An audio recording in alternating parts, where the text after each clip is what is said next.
हेलिकप्टरको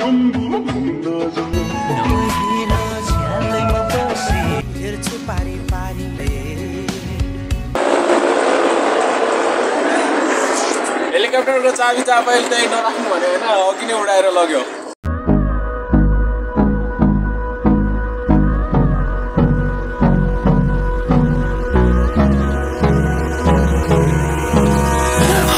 Welcome back to my another vlog. So if you are new viewers, once time subscribe to my channel.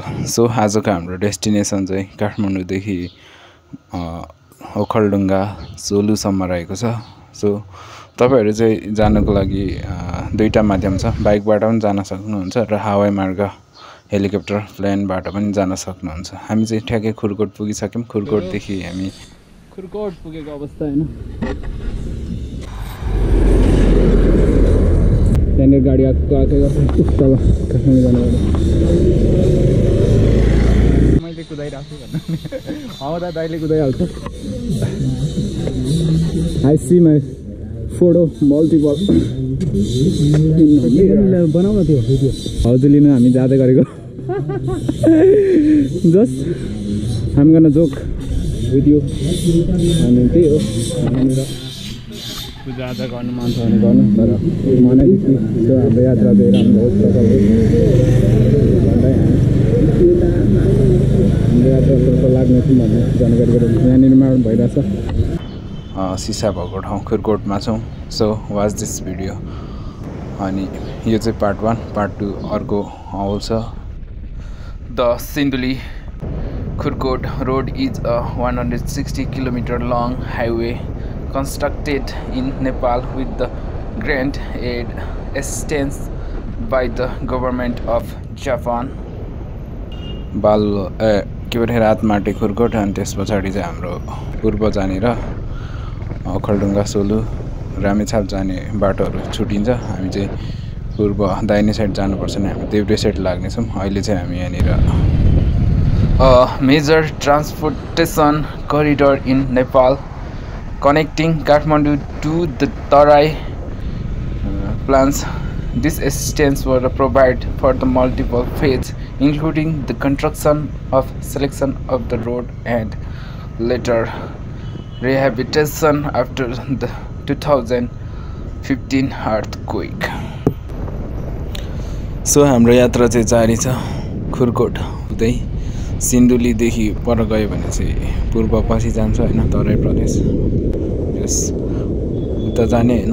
अनि यसो हाम्रो बाटो चाहिँ यहाँदेखि अलिक परतिर गएर एउटा पुल आउँछ. पुलदेखि चाहिँ दाहिने गयो भने पूर्व देब्रे गयो भने चाहिँ रामेछाप ओखलढुङ्गा अनि सोलु जान सकिन्छ. त्यो बाटो चाहिँ ठ्याक्कै यहीँनिर हो. हामी चाहिँ यहाँनिर खाजासाजा खाएर हाम्रो यात्रा ओखलढुङ्गा सोलुसम्मको हाम्रो यात्रा चाहिँ सुरु भइसकेको छ. देख्न सक्नुहुन्छ यतापट्टि चाहिँ फेरि सायद नेपालीले बनाएको रोड हुनुपर्छ क्या. छुट्टै छ क्या. सो आनन्द छ पहाडी रोड मार्ग खोला किनारै किनार जबसम्म सुनकोशी पुल आउँदैन तबसम्म चाहिँ हामी खोला किनार हुँदै जानेछौँ. विभिन्न सानो खोला खोल्सी पार गर्दै खोला किनारै यहाँ हटिया पनि लाग्दै रहेछ हैन. सो हाम्रो यात्रा चलिरहेछ जबकि सुनकोशी ब्रिजसम्म हाम्रो यात्रा यस्तै खोला किनार हुँदै अगाडि बढिरहेछ.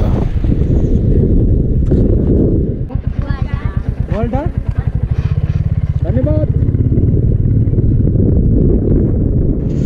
ठाउँमा हामी छुट्टिने बाटोतिर मान्छेहरूलाई बाटो सोध्दै हामी अगाडि बढिरहेछौँ. यहाँनिर बाजेले पछाडि बसेर मजेर बस्नु भएको छ हैन.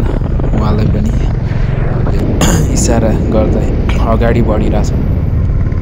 यहाँको दृश्य एकदम खोला किनार पानी चाहिँ एकदम आज धमिलो बगिरहेछ किनकि पहाडतिर पानी परेकोले बेलबाडी आएको हुनसक्छ.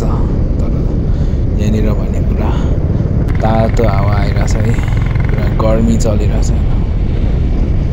सो हाम्रो यात्रा चलिरहेछ पहाडी लोकमार्ग खोला किनारै यहाँदेखि एक मिस्टेक भयो भने खोलामा झरिन्छ भन्ने विश्वास छ। त्यसैले हामी फेरि प्रकृति पूजक हो नि त।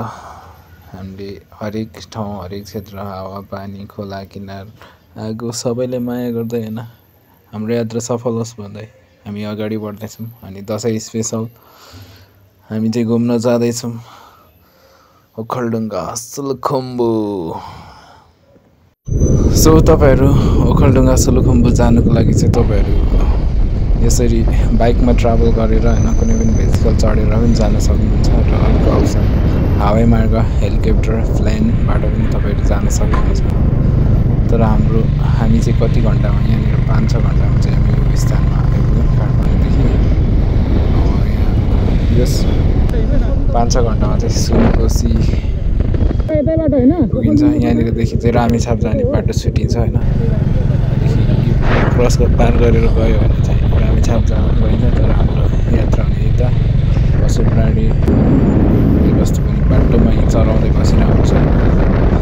सबैलाई माया दृश्य अवलोकन गर्दै हामी अगाडि बढिरहेछौँ।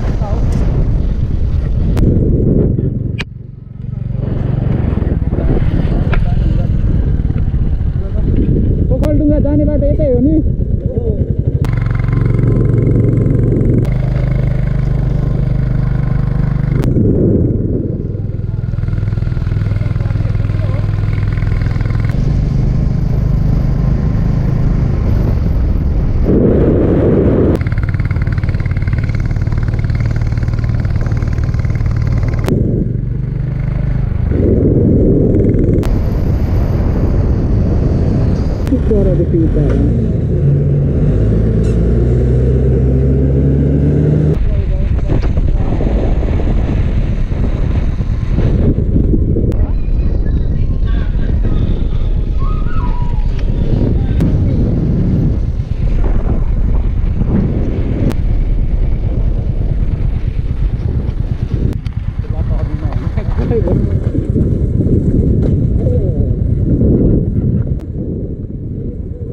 सो हाम्रो यात्रा चाहिँ काठमाडौँदेखि अलिक ढिलो हिँडेको हुनाले हाम्रो चाहिँ यहाँ आइपुग्दाखेरि चाहिँ 4-5 बजिसकेको छ।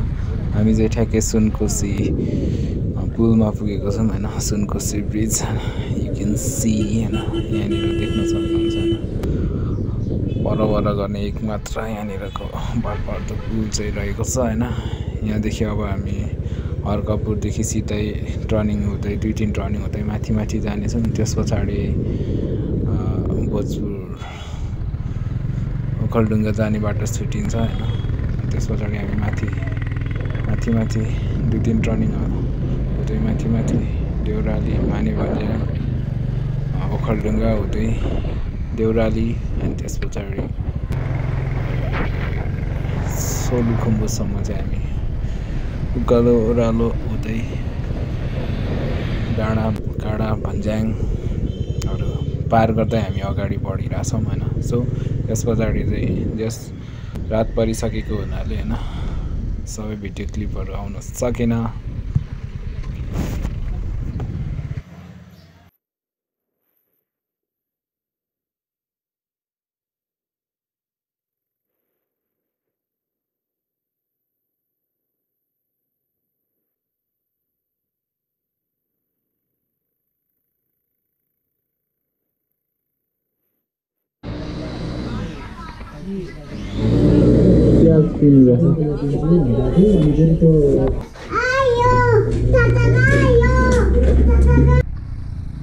यो देखेको दृश्य चाहिँ सर्लेरी होइन। अनि परको चाहिँ तामाखानी होइन।